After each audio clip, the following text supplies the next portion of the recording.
ఒక చిన్న పిల్లల మెదడు హ్మ్. మ్యాప్ అనే ఒక ఐడియాని ఎలా అర్థం చేసుకోవడం మొదలుపెడుతుంది. హ్మ్.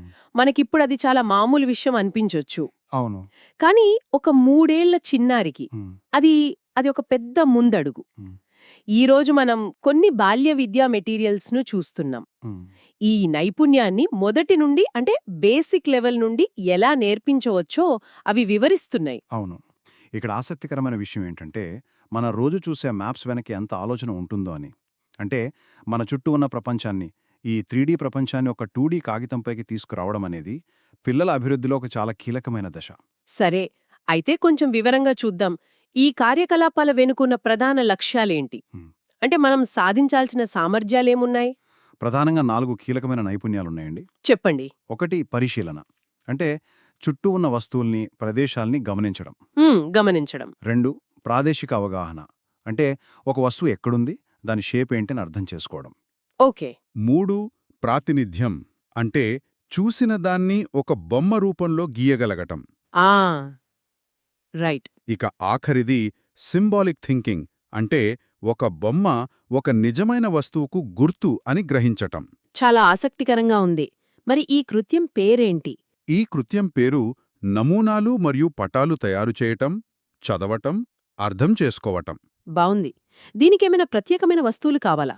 ఏం పెద్దగా అవసరం లేదు. కొన్ని చార్ట్ పేపర్లు లేదా తెల్ల కాగితాలు, హ్మ్. మార్కర్, క్రేయాన్స్, రంగులు, పెన్సిల్ ఇలాంటి ఉంటే చాలు. ఓకే. చాలా సులువుగా దొరికేవే. సోర్సెస్‌లో 3-4 ఏళ్ల పిల్లలతో మొదలుపెట్టారు. వాళ్లకు చెప్పిన మొదటి యాక్టివిటీ గదిలో వాళ్లకు నచ్చిన వస్తువు బొమ్మ గీయమని చెప్పడం. ఇది చాలా సింపుల్గా అనిపిస్తోంది. సింపుల్గా కనిపించినా ఇది చాలా, చాలా ముఖ్యమైనది. ఎలా? చూడండి, ఒక వస్తువుని గీయడానికి ముందు దాన్ని గుర్తించాలి, దాన్ని పేరు చెప్పాలి. అంటే భాషకు, వాళ్ళు ఉన్న చోటుకు మధ్య ఒక సంబంధం ఏర్పడుతోంది. అవును, నిజమే. ఇంకా చెప్పాలంటే, పిల్లలు వాళ్లకు బాగా నచ్చిన వస్తువులనే పెద్దవిగా గీస్తారు. అంటే వాళ్ళు గీస్తోంది కేవలం ఒక బొమ్మ కాదు, వాళ్ల ప్రపంచంలో ఏది ముఖ్యమో చూపిస్తున్న ఒక మ్యాప్ అనమాట. అద్భుతం. ఆ తర్వాత 2 ముక్కల పజిల్ గురించి చెప్పారు. ఇది కూడా చాలా చిన్న యాక్టివిటీ కదా? అవును, కానీ ఇది పార్ట్ టు హోల్డ్ రీజనింగ్ అనే నైపుణ్యానికి పునాది వేస్తుంది. Part to whole reasoning. అంటే విడివిడిగా ఉన్న భాగాలు కలిస్తే ఒక పూర్తి వస్తువు అవుతుంది అనే ఆలోచన. ఈ స్కిల్ భవిష్యత్తులో అక్షరాలు కలిపి పదాలు చదవడానికి, లెక్కలు చేయడానికి చాలా అవసరం. ఓహ్! అలాగా? ఇప్పుడు కొంచెం పెద్ద పిల్లల దగ్గరికొద్దాం.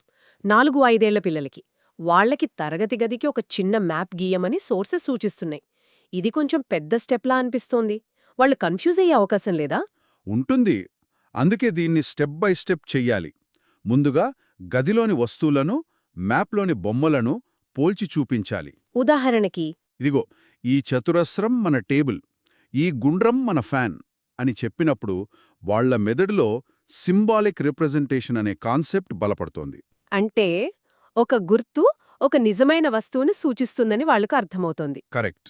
వాళ్ల మెదడు ఒక 3D స్పేస్ని 2D కాగితం మీద ఊహించుకోవడం నేర్చుకుంటుంది. ఇక చివరి దశ ఇంకా ఆసక్తికరంగా ఉంది. సెంటర్ గేట్ నుండి క్లాస్ రూమ్ వరకు ఉన్న దారిని గీయమని. అవును, మధ్యలో చెట్టు, చేతిపంపు వంటి గుర్తులు పెట్టమని చెప్పారు. ఇది కేవలం లొకేషన్ గురించి మాత్రమే కాదనుకుంటా. అస్సలు కాదు. ఇది మెంటల్ మ్యాపింగ్ ఇంకా సీక్వెన్సింగ్ గురించి. అంటే ఒక చోటు నుండి మరో చోటికి వెళ్లే దారిని గుర్తుపెట్టుకోవడం, ఆ దారిలో ఏవి ముందొస్తాయి, ఏవి తర్వాతొస్తాయి అని ఒక ఆర్డర్లో పెట్టడం. ఇది వాళ్ల మెమరీని, ప్రాబ్లమ్ సాల్వింగ్ స్కిల్స్ని పెంచుతుంది. ఒక ప్రయాణాన్ని కథలా చెప్పడం లాంటిదన్నమాట. సరిగ్గా చెప్పారు. అంటే మనం సరదా ఆటలు అనుకుంటున్న ఈ బొమ్మలో గీయడం, పజిల్స్ కలపడం ఇవన్నీ నిజానికి పిల్లలలో చాలా లోతైన మేధోపరమైన నైపుణ్యాలకు పునాదులు వేస్తున్నాయన్నమాట. ఖచ్చితంగా. ఈ చిన్న చిన్న యాక్టివిటీస్ పిల్లలు భవిష్యత్తులో కాంప్లెక్స్ ఐడియాలను అర్థం చేసుకోవడానికి అవసరమైన పునాది రాళ్లు. మొత్తానికి ఈ సరదా ఆటలు పిల్లల మెదడుకు ఒక కొత్త భాషను నేర్పిస్తున్నాయని చెప్పొచ్చు. తమ చుట్టూ ఉన్న ప్రపంచాన్ని చూడటానికి, అర్థం చేసుకోవటానికి, ఇంకా వ్యక్తపరచడానికి ఇది ఒక శక్తివంతమైన సాధనం. సరిగ్గా చెప్పారు.